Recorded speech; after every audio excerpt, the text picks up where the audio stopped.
क्यों? कहते हैं दुनिया के जितने भी पद होते हैं वो सब छोड़ना पड़ते हैं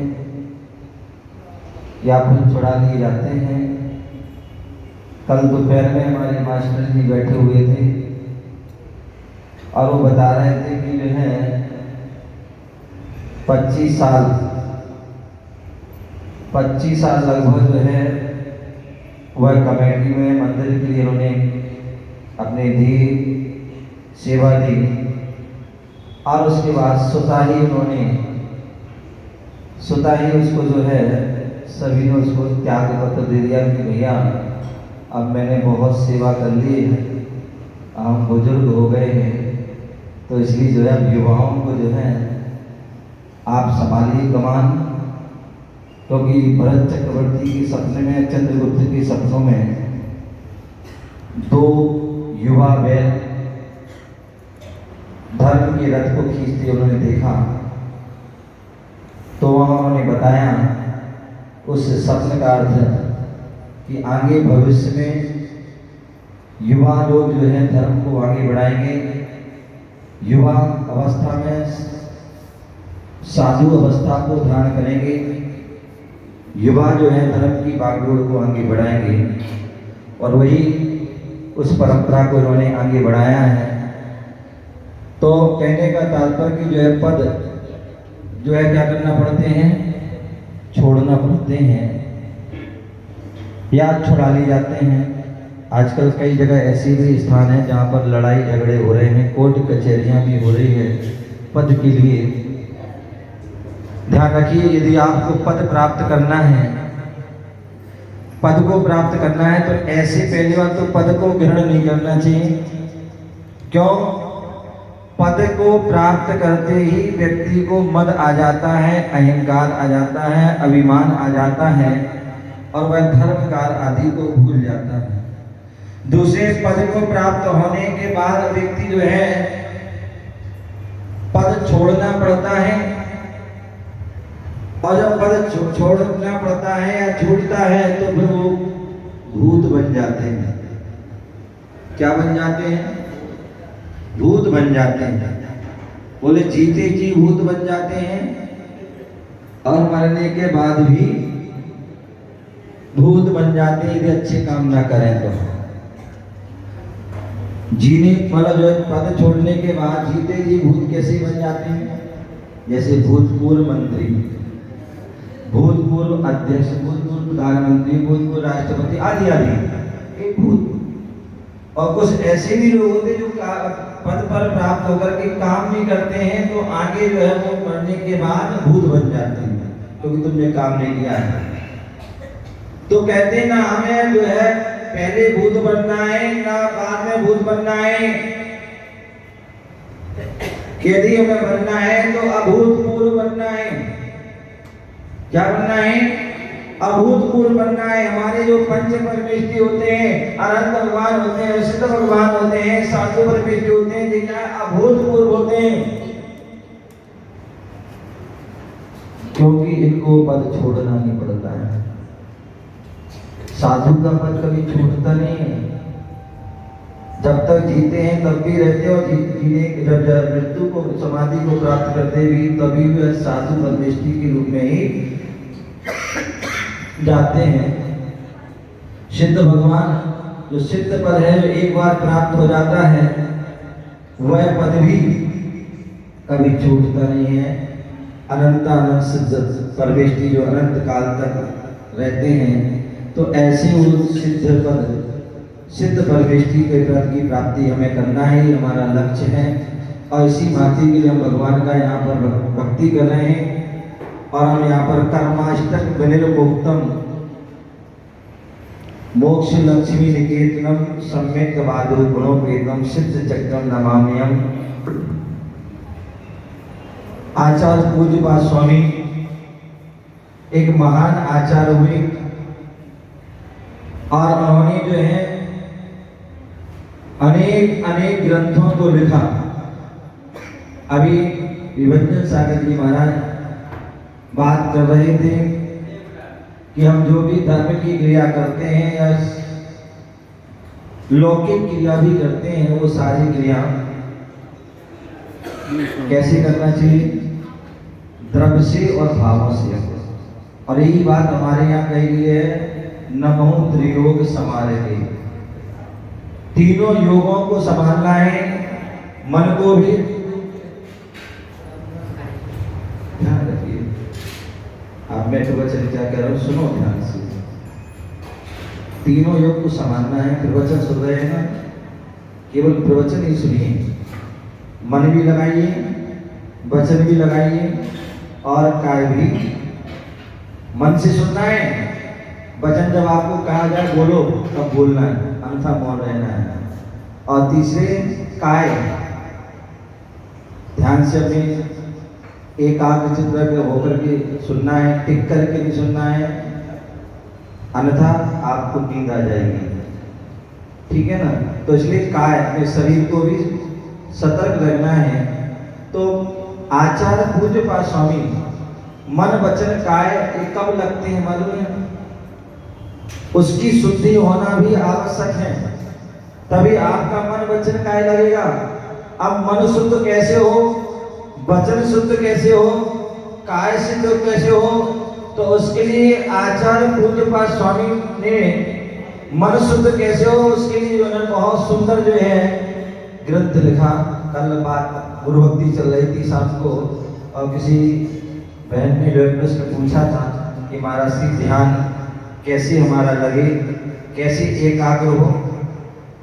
तो उसके लिए मैंने कहा था, और वही पूज्य पाद स्वामी ने जो ग्रंथ लिखा है समाधि तंत्र, समाधि तंत्र ग्रंथ में उन्होंने इस बात को लिखा है कि हमें ध्यान करना है, ध्यान मन को एकाग्र करना है। और उस मन को एकाग्र करने के लिए दो बात उन्होंने बताई थी, और वो क्या बताई थी? अति चंचलता और अति परिग्रह। ये मन चंचलता के कारण है। जहां पर अति परिचय होगा, हम दिन रात परिचय बढ़ाने में लगे रहते हैं। बोले अति परिचय जहां होंगे अनेक विकल्प होंगे, और जहां अधिक परिग्रह होगा तो वहां पर भी विकल्प होंगे। तो इसलिए आपको अति परिचय से बचना है, विकल्पों से बचना है, तभी आपका मन लगेगा। तो इसलिए वहां पर हमें क्या बोले, समाधि तंत्र में एक से एक बढ़िया गाथाओं के माध्यम, सुंदर गाथाओं के माध्यम से मन को एकाग्र करने की बात कही, मन को शुद्ध करने की बात कही। वचन शुद्ध कैसे हो? तो वचन शुद्धि के लिए उन्होंने जो है एक ग्रंथ लिखा, जैन व्याकरण। जैन व्याकरण, जैन संस्कृति जो ग्रंथ है, उसमें जो है, क्योंकि जब भी हम कोई पूजा करते हैं, पाठ करते हैं, स्तोत्र पढ़ते हैं, जाप करते हैं, यदि उसमें एक शब्द भी, एक मात्रा भी, एक बिंदी भी अधिक या कम हो गई तो अर्थ का अनर्थ हो जाएगा। बोले चित्ता चिता समाख्याता बिंदु मात्र अंतरा। बोले चित्ता और चिता केवल एक बिंदी मात्र का अंतर है, लेकिन कार्य दोनों एक करते हैं। बोले चिता भी व्यक्ति को जलाती है और चिंता भी व्यक्ति को जलाती है। चिता जो है वह मृतक को जलाती है, और चिंता जिंदा व्यक्ति को जला देती है। आज हम देख रहे हैं कहीं किसी को शुगर हो रहा है, किसी को ब्लड प्रेशर बढ़ रहा है, किसी को डिप्रेशन बढ़ रहा है, किसी को हार्ट अटैक हो रहा है, किसी को दिल का दौरा पड़ा, आदि आदि अनेक प्रकार की जो है बीमारी फैल रही है। उसका कारण क्या है? क्या है? चिंता।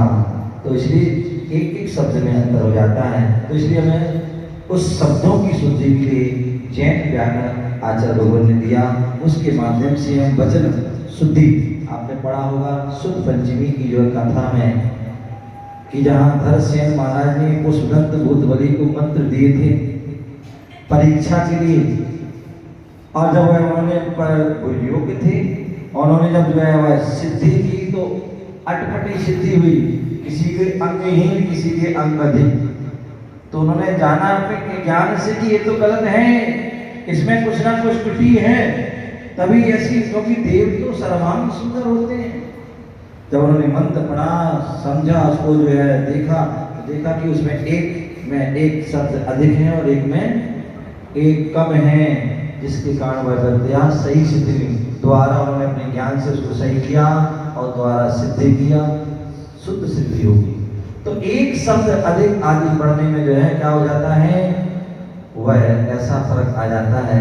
तो इसलिए व्याकरण के माध्यम से हम वचनों की शुद्धि करें। जब भी हम पूजा करें, बोले भले आप एक पूजा करें, जरूरी नहीं है आप 5 पूजा करें, जरूरी नहीं आप 10 पूजा करें, एक पूजा करें, लेकिन उनको शुद्ध पढ़ते हुए पढ़े तो निश्चित ही उसका जो है प्रभाव अच्छा होता है। तो मन शुद्धि, वचन शुद्धि, और तीसरा काय शुद्धि। बोले काय की शुद्धि होना भी, शरीर की शुद्धि भी होना जरूरी है। यदि शुद्धि नहीं है तो जो है आप पूजा भी आप जो है नहीं कर पाएंगे, उसमें पूजा में आपको मन नहीं होगा। बोले काय शुद्धि कैसे होगी? एक सामान्य स्नान करने से काय की शुद्धि हो जाएगी क्या? बोले शुद्ध वस्त्र पहनने से काय की शुद्धि हो जाएगी क्या? बोले नहीं। बोले स्नान भी करना जरूरी है, शुद्ध वस्त्र पहनना भी जरूरी है, और इसके साथ साथ निरोगी होना भी जरूरी है। यदि आप निरोगी होंगे तो आपकी जो है काय शुद्ध होगी और मन वचन सारे सब शुद्ध हो जाएगा। लेकिन यदि निरोगी काया नहीं होगी तो अब निरोगी काया कैसे हो? आचार्य भगवान कार्तिकेय स्वामी कार्तिक उपेक्षा में कहते हैं, इस शरीर, ये जो शरीर है, इस शरीर में जो है एक एक अंगुल में 96 रोग हैं। बोले पूरे शरीर में 5 करोड़ 68 लाख आदि जो है उसमें जो है रोग पाए जाते हैं। एक रोग की हम दवा करते हैं, अनेक रोग जो है उसके क्या होते हैं, उत्पन्न हो जाते हैं। तो इसलिए फिर भी जो है हम उपचार करते हैं, लेकिन आप लोग उपचार अशुद्ध औषधियों से करते हो, अशुद्ध दवाइयों से करते हैं, जिसमें अल्कोहल और नॉनवेज आदि इसमें रहता है। लेकिन हमारे यहाँ आचार्य पूज्य पाद स्वामी ने कहा, यदि हमें पहली बात तो रोग ना हो, बहुत अच्छी बात है। यदि रोग है, हो रहा है, तो उसके लिए शुद्ध औषधि होना चाहिए, और शुद्ध औषधि के लिए उन्होंने कल्याण कारक एक ग्रंथ लिखा और उसमें शुद्ध औषधि का वर्णन है। तो ऐसे मन वचन काय को शुद्ध करना है और शुद्ध पूर्वक जो है भक्ति करना है। तो कर्माष्टक विनिर्मुक्तम जो हमें सिद्ध चक्र विधान कर रहे हैं, वो इसलिए कर रहे हैं कि हे भगवान, आप कर्मों से, अष्ट कर्मों से मुक्त हो चुके हैं और 8 गुणों से संपन्न हो चुके हैं, और हम जो है आपकी भक्ति करने आए हैं, आपकी आराधना करने आए हैं। तो हे भगवान, मुझे भी जो है, मेरे भी अष्ट कर्माष्टक विनिर्मुक्तम, 8 कर्म विशेष रूप से मुक्त हो। और क्या है? कर्माष्टक विनिर्मुक्तम मोक्ष लक्ष्मी निकेतनम, और जिसके अष्ट कर्म नष्ट हो जाते हैं तो उसे मोक्ष रूपी लक्ष्मी, कौन सी लक्ष्मी? मोक्ष रूपी लक्ष्मी, सामान्य कोई लक्ष्मी नहीं, ये धन दौलत रुपया पैसा सोना चांदी आदि लक्ष्मी नहीं, मोक्ष लक्ष्मी। क्योंकि ये सारी संपत्ति तो आपको आपत्ति विपत्ति प्रदान करने वाली है, लेकिन वह संपत्ति कौन सी? जिन गुण संपत्ति हो मध्यम, जो जिनेन्द्र भगवान के गुण रूपी संपत्ति, अनंत ज्ञान, अनंत दर्शन, अनंत सुख और अनंत भी, ऐसी जो है वह मोक्ष रूपी लक्ष्मी मुझे प्राप्त हो। जहाँ मोक्ष लक्ष्मी प्राप्त होती, वहाँ सारी लक्ष्मी अपने यहाँ आ जाती हैं। और मोक्ष लक्ष्मी निकेतनम, और मोक्ष रूपी जो महल, निकेतन माने महल, जो मोक्ष रूपी महल है उसकी मुझे प्राप्ति हो। सम्यक आदि गुणोपेतम, और वहाँ पर क्या होता है? सम्यक आदि जो 8 गुण हैं उनसे सहत होकर रहते हैं, जो ऐसे उन सभी सिद्ध चक्र समूह, जो सिद्धों का जो समूह है, उनको हम नमस्कार कर रहे हैं। यहाँ पर हम सभी 8 दिन लगभग जो है और भक्ति, विशेष भक्ति आराधना हम यहाँ पर करेंगे। हमारे ब्रजमोहन परिवार जिन्होंने ये भाव बनाए हैं विधान करने के, और उन्होंने आप सभी को मौका दिया है और आप सभी ने साहस उसको स्वीकार किया। तो क्यों ना हो, हम सभी मन वचन काय से बड़े भक्ति भाव से वह विधान करें, और अपने जीवन में जो हमारे अनेक प्रकार के रोग, बीमारी, कष्ट, दुख, पीड़ा, शांति, अशांति आदि जो है वह सब दूर हो, और हमारे जीवन में परम सुख की प्राप्ति हो, परम आनंद की प्राप्ति हो। आज यहाँ पर देखिए शुभारंभ कितना सुंदर हुआ।